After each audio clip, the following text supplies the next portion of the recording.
sur suivre l'étoile.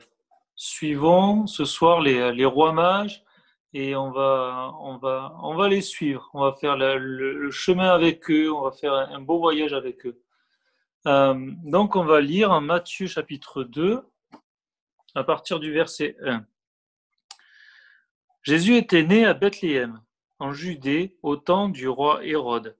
Des mages d'Orient arrivèrent à Jérusalem et dirent: Où est le roi des Juifs qui vient de naître? Car nous avons vu son étoile en Orient et nous sommes venus l'adorer. À cette nouvelle, le roi Hérode fut troublé, et tout Jérusalem avec lui. Il assembla tous les principaux sacrificateurs et les scribes du peuple pour leur demander où devait naître le Christ. Ils lui dirent: À Bethléem en Judée, car voici ce qui est écrit par le prophète. Et toi, Bethléem, terre de Juda, tu n'es certes pas la moindre parmi les principales villes de Juda, mais de toi sortira un prince qui fera paître Israël, mon peuple. Alors Hérode fit appeler en secret les mages et se fit préciser par eux l'époque de l'apparition de l'étoile. Puis il les envoya à Bethléem en disant: Allez et prenez des informations précises sur le petit enfant. Quand vous l'aurez trouvé, faites-le moi savoir, afin que j'aille moi aussi l'adorer. Après avoir entendu le roi, ils partirent, et voici l'étoile qu'ils avaient vue en Orient les précéder. Arrivée au-dessus du lieu où était le petit enfant, elle s'arrêta. À la vue de l'étoile, ils éprouvèrent une grande joie. Ils entrèrent dans la maison, virent le petit enfant avec Marie, sa mère, se prosternèrent et l'adorèrent. Ils ouvrirent ensuite leur trésor et lui offrirent en présent de l'or, de l'encens et de la myrrhe. Puis, divinement avertis, en songe de ne pas retourner vers Hérode, ils regagnèrent leur pays par un autre chemin. Donc ce soir, on va faire le chemin avec les mages. On va se promener un petit peu. Mais d'abord, cette étoile, ça m'a rappelé une expression qu'on a en France, qui est être né sous une bonne étoile. Et je me suis dit, mais d'où ça vient? Pourquoi on dit ça? Et en fait, ça veut dire avoir de la chance, avoir du succès. Ça nous rappelle aussi l'astrologie. Ça nous rappelle beaucoup de choses. Euh, les gens pensent des fois aussi que les étoiles exercent une influence sur nos vies. Et comme beaucoup de fois que l'on remarque dans la parole de Dieu, c'est que les gens sont prêts à croire beaucoup de choses, ils s'imaginent beaucoup de choses, euh, mais quelque part, euh, comment une étoile pourrait-elle influencer sur qui on est réellement quand on y réfléchit? Alors il y en a qui vont dire c'est les rayonnements, c'est l'influence. Oui, mais quelque part ça joue pas. Pourtant, il y a eu une étoile qui a joué quelque part. Il y a une étoile qui a pu influencer qui on est. Et cette étoile, c'est celle qui a guidé les mages, qui a guidé les rois mages. Dans la Bible, étoile, on le retrouve dans beaucoup d'endroits dans la parole de Dieu. Elle nous révèle que le Seigneur a déterminé leur nombre. Donc c'est la Bible qui nous révèle que le Seigneur a déterminé leur nombre et qui leur a donné à toutes un nom. En Psaume 147, verset 4. On voit aussi que les patriarches observaient beaucoup les étoiles. On voit aussi que les étoiles parlent de la grandeur du peuple d'Israël, parlent de la grandeur de la promesse. La Bible aussi interdit l'adoration des étoiles. On voit ça en Deutéronome 4, 19. Et c'est très clair, voilà, de mieux vaut adorer le créateur des étoiles que les étoiles elles-mêmes.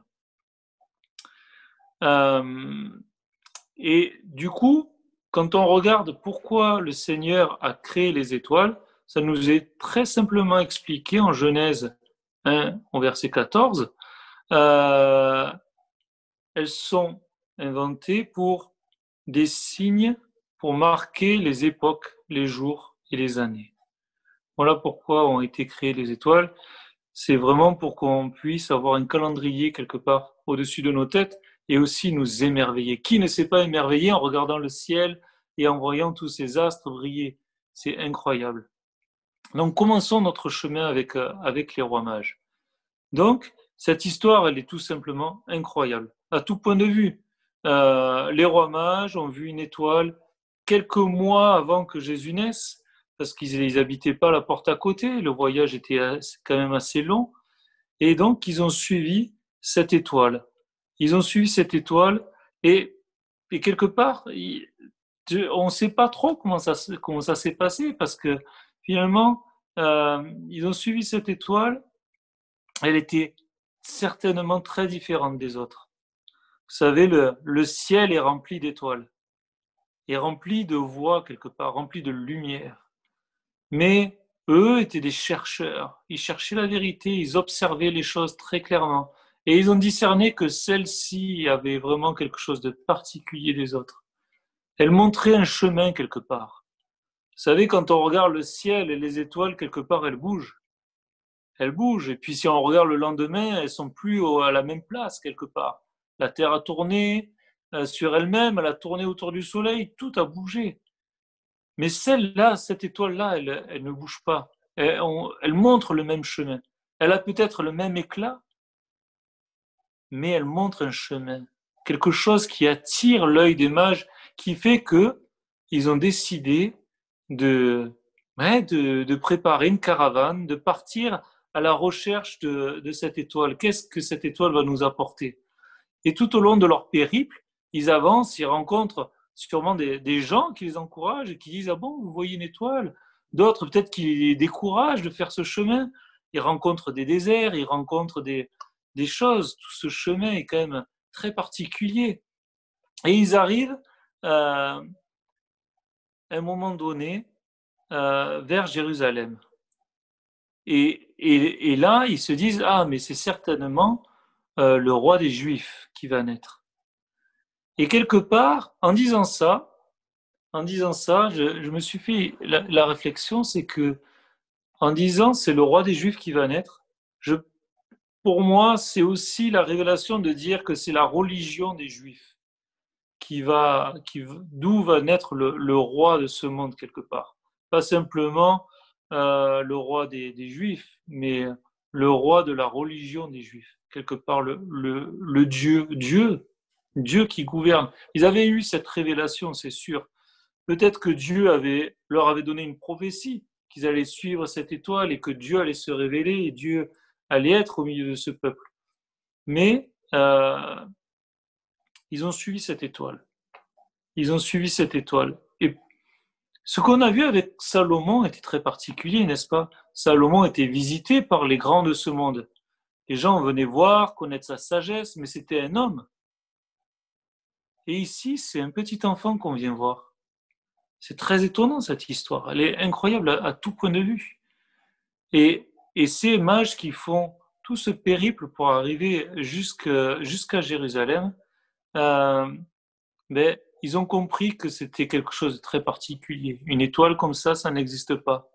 Une étoile comme ça, c'est unique. C'est pour ça qu'ils ont suivi ce chemin. Et quelque part, cette étoile, elle nous rappelle que les promesses de Dieu, elles sont infaillibles, n'est-ce pas?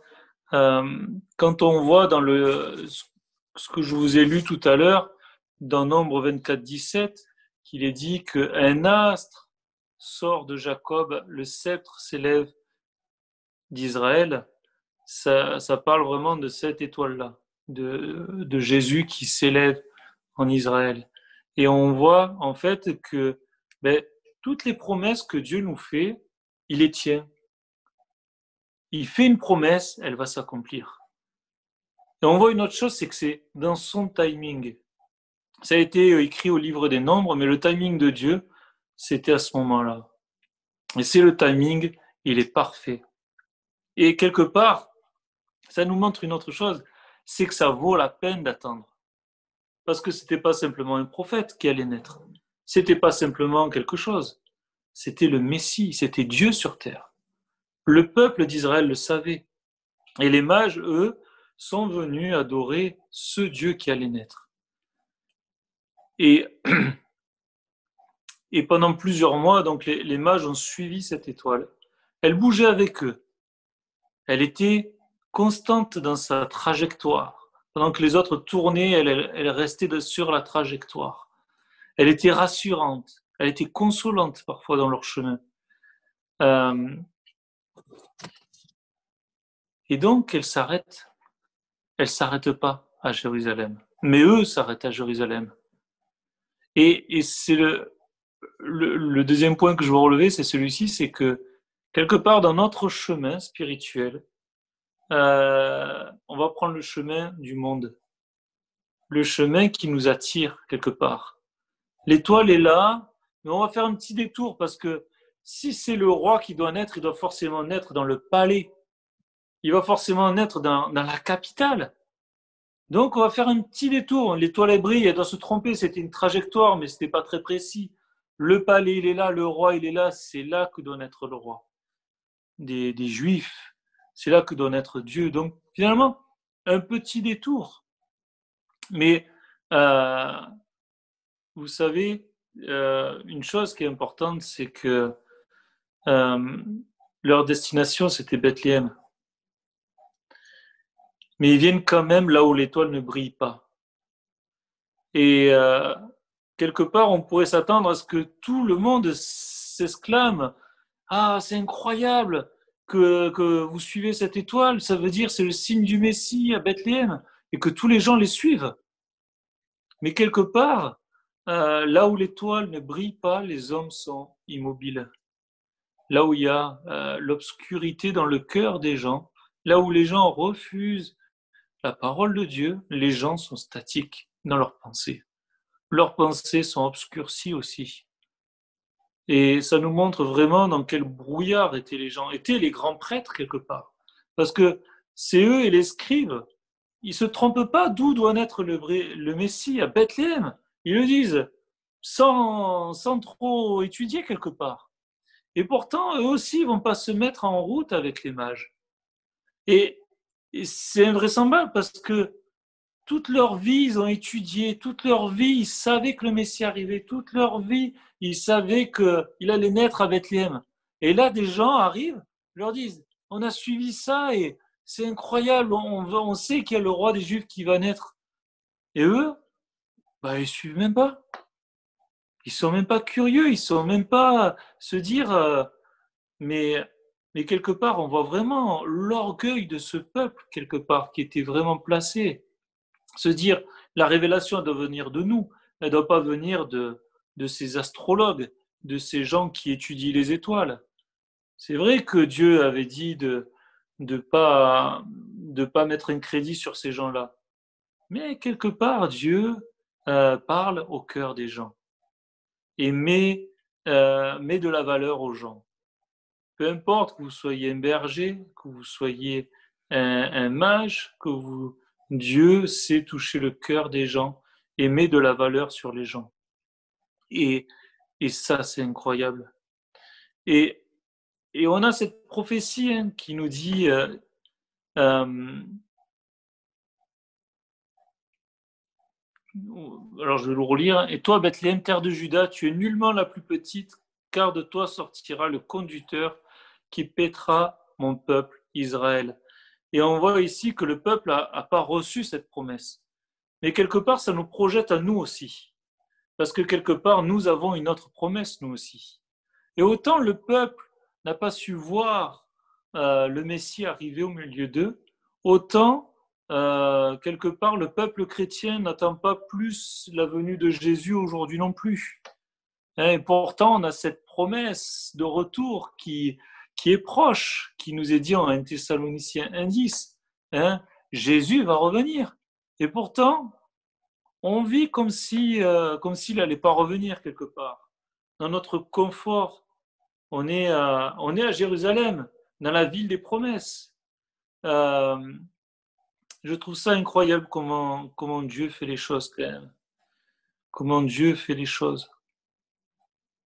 Et les gens, ils étaient simplement troublés. Ils n'étaient pas dans la joie. Ils n'ont même pas désiré suivre. Ils étaient sous le joug romain, ils étaient quand même dans une vie pesante, dans une vie dure. Mais ils n'ont pas choisi de courir et de découvrir ce que Dieu avait pour eux. Euh,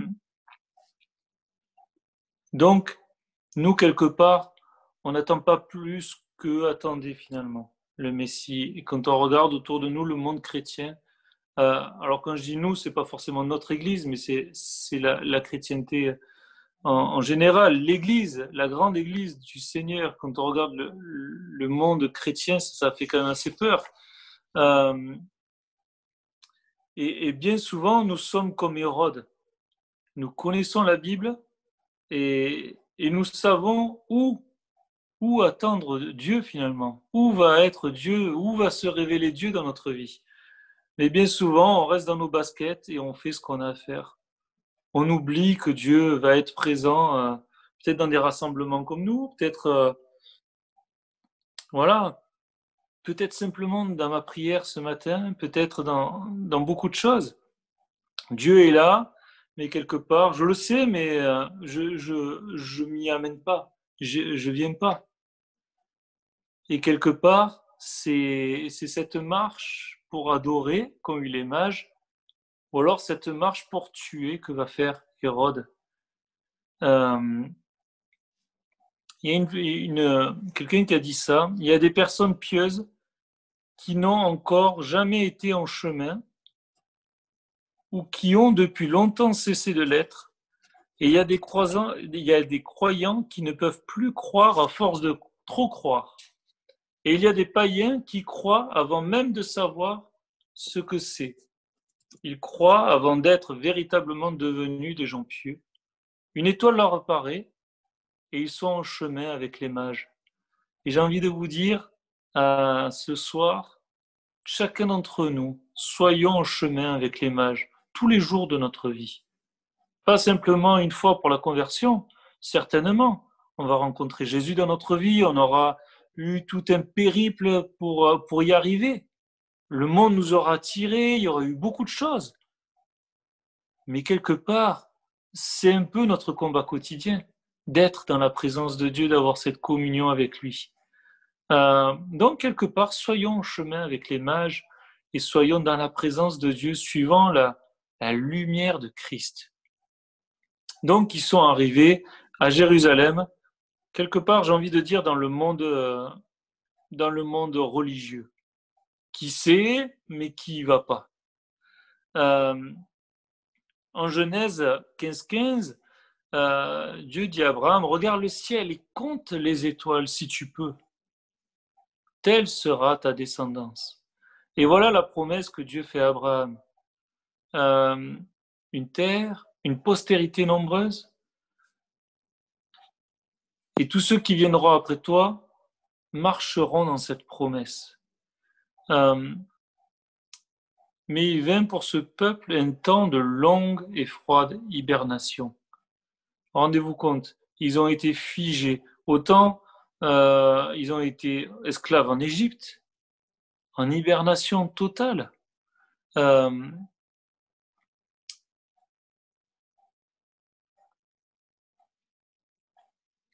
et quelque part, ça nous ramène à nous aussi.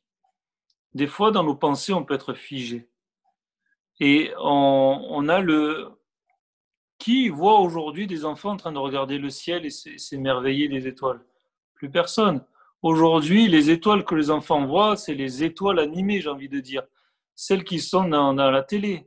Ils s'émerveillent plus que de ça, de jeux vidéo et de télé. Les enfants ne regardent même plus le ciel. Et, et c'est un peu dans l'état d'hibernation dans lequel était le peuple juif aussi en Égypte. Les pensées sont fermées. On ne contemple plus le ciel pour s'émerveiller aujourd'hui. Les gens se prennent pour des super-héros. Ils veulent tous avoir des super-pouvoirs, des super-capacités. Alors que s'ils levaient les yeux, ils verraient leur petitesse et leur fragilité.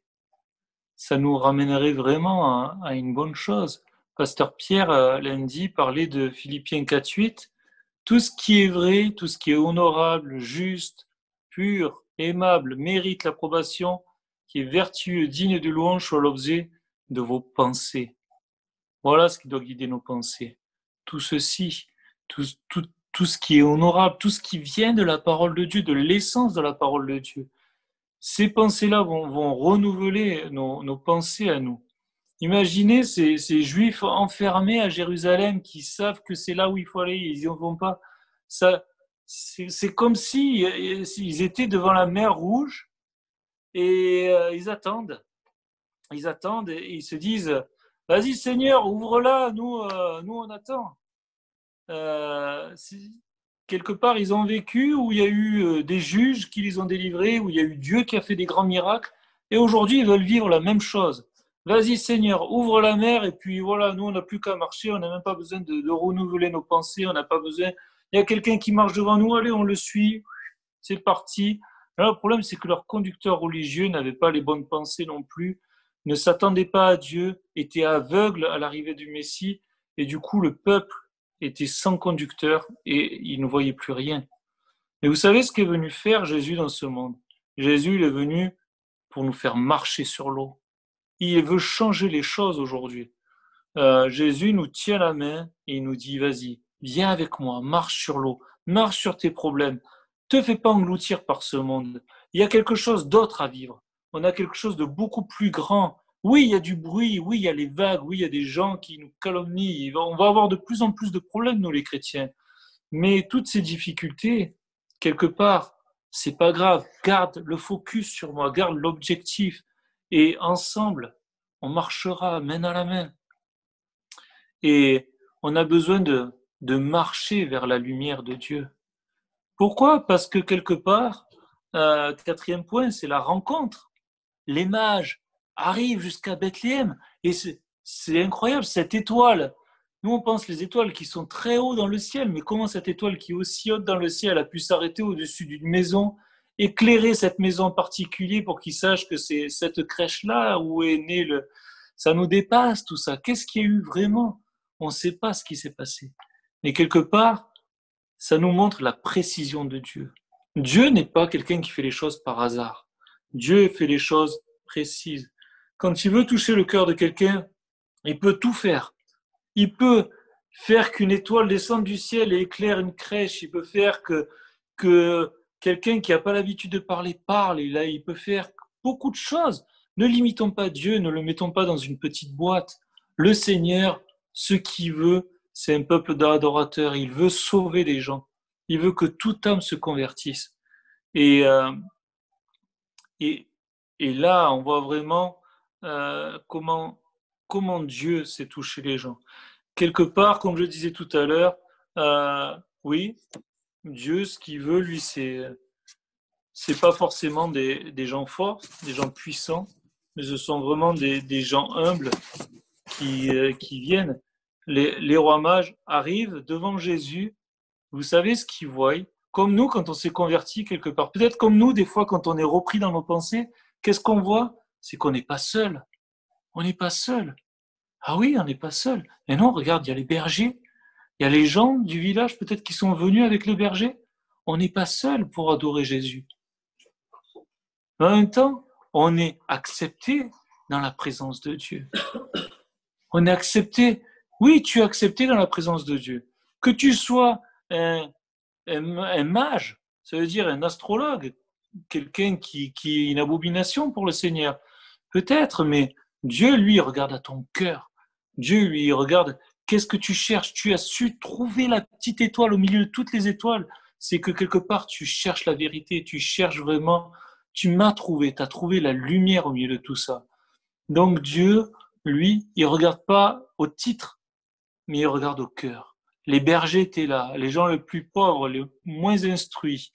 Dieu, il regarde que tu peux venir avec ou sans trésor.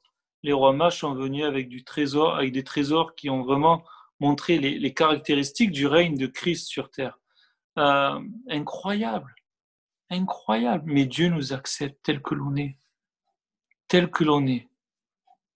Il y a des chants dans le ciel. Il y a eu de la lumière ce jour-là. C'était pas un jour obscur. C'était un jour où les gens entendaient les anges chanter. Dans notre vie, on peut entendre les anges chanter. On peut vraiment entendre les anges chanter dans notre vie.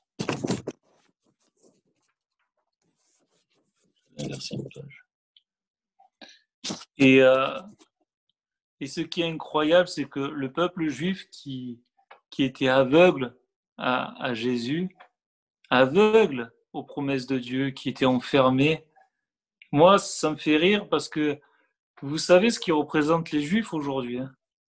C'est l'étoile de David. L'étoile, ce qui a guidé les mages jusqu'à Jésus. C'est ce qui perd les Juifs aujourd'hui. Alors, ça n'a pas la même signification pour eux, mais moi, j'en vois quand même. Vous savez, notre Dieu a des signes comme ça, a des signes. Et il est drôle dans ce qu'il fait, le Seigneur. Il ne fait pas les choses au hasard. Il veut vraiment les surprendre dans leurs bêtises, dans leur aveuglement. Et, euh, et quelque part, euh, quand on pense à quelqu'un qui contemple les étoiles, moi je pense à David. David, un jeune homme berger, qui est en train de composer les psaumes devant la voûte céleste. Son seul public, c'était les étoiles. Il s'émerveillait de voir l'œuvre de Dieu et il chantait, il a inventé des cantiques nouveaux. Et je trouve ça magnifique, comment on peut s'émerveiller devant les étoiles. Donc les mages découvrent Jésus, ils découvrent le Sauveur du monde. Ils l'adorent, ils l'adorent. Et ils se rendent vraiment compte qu'il y a quelque chose de particulier qui se passe là. Mais, c'est mon cinquième point, c'est et après? Que se passe-t-il avec ces rois mages quelque part? Et après, euh, ils repartent loin du roi Hérode, loin des désirs de grandeur. Et quelque part, ils prennent un autre chemin. Vous savez, il y a le chemin qui nous amène au monde, il y a le chemin qui nous amène peut-être à la gloire, mais quand on a vécu ce qu'ont vécu les mages ce soir-là, on est obligé de repartir par un autre chemin. Moi, je peux, je peux que penser que les mages sont partis avec un rouleau ou deux sous le coude en se disant on veut connaître ce Dieu plus précisément. Si ce peuple connaît ce Dieu qui vient de nous émerveiller, alors on veut partir avec la parole aussi. On veut connaître plus. Peut-être qu'ils sont allés dans un autre village pour étudier parce que c'était des chercheurs, c'était des gens qui étudiaient. Ils vont retourner dans leur pays, mais ça ne sera pas pour rien. Et euh, vous savez, dans les évangiles, il y a un évangile qui est très dynamique. C'est l'évangile de Marc. Et tout le temps dans cet évangile, c'est aussitôt, on voit le rythme qui est donné. Jésus avance, aussitôt il se passe ça, aussitôt il se passe ça. Et dans la vie de Paul aussi, ça a beaucoup été comme ça. Il arrêtait pas d'être en voyage, d'évangéliser, d'être en mouvement. Et j'ai envie de dire que même en prison, Paul, il était en mouvement. Parce que le mouvement, euh, il dépend pas seulement de notre déplacement, mais de notre façon de penser, de notre façon de grandir dans la parole et l'amour fraternel. Sommes-nous des sources d'encouragement, des gens à genoux en train de prier, de tenir les bras de Moïse? Oui, vous le faites déjà. Alors vous êtes en mouvement. Parlez du Seigneur autour de vous. Dieu veut que l'on suive l'étoile pour le rencontrer, l'adorer, lui remettre ce qui lui est dû, l'offrande de nos cœurs reconnaissants. Suivre l'étoile, c'est suivre sa lumière toute notre vie, avoir des rencontres. Certaines, comme j'ai dit tout à l'heure, vont nous encourager, vont nous décourager, nous donner de la joie. Mais ces mages, euh, voilà, ils n'étaient pas seuls. Ils étaient ensemble, le corps de Christ. On est ensemble pour aller vers Jésus. Il faut qu'on s'encourage les uns les autres, qu'on s'édifie les uns les autres. Et pour conclure, je lirai le verset de Luc 19 au verset 10. Il est dit, car le Fils de l'homme est venu chercher et sauver ce qui était perdu. Et le point le plus important, vous savez, c'est pas le pourquoi du chemin, c'est pas Qu'est-ce qu'on a fait? Est-ce qu'on a rencontré un pont qui était cassé? Est-ce qu'on est vraiment allé dans le monde? Est-ce qu'on a vu que des gens spirituels autour de nous? Non, c'est le point principal ici, c'est que est-ce qu'on a trouvé le sauveur du monde? Est-ce qu'on a vraiment eu cette relation avec Dieu quand on est arrivé? Est-ce qu'on a vraiment adoré? Est-ce qu'on lui a vraiment donné de l'or parce qu'on voulait être glorifié ou est-ce que c'était de tout notre cœur? Est-ce que est-ce qu'on est venu avec un cœur reconnaissant devant le Seigneur? Et ce monde immobile veut garder le pouvoir. Et ceux qui cherchent, ils étudient, ils marchent, ils suivent, ils questionnent, ils trouvent et adorent et prennent un autre chemin que ce monde.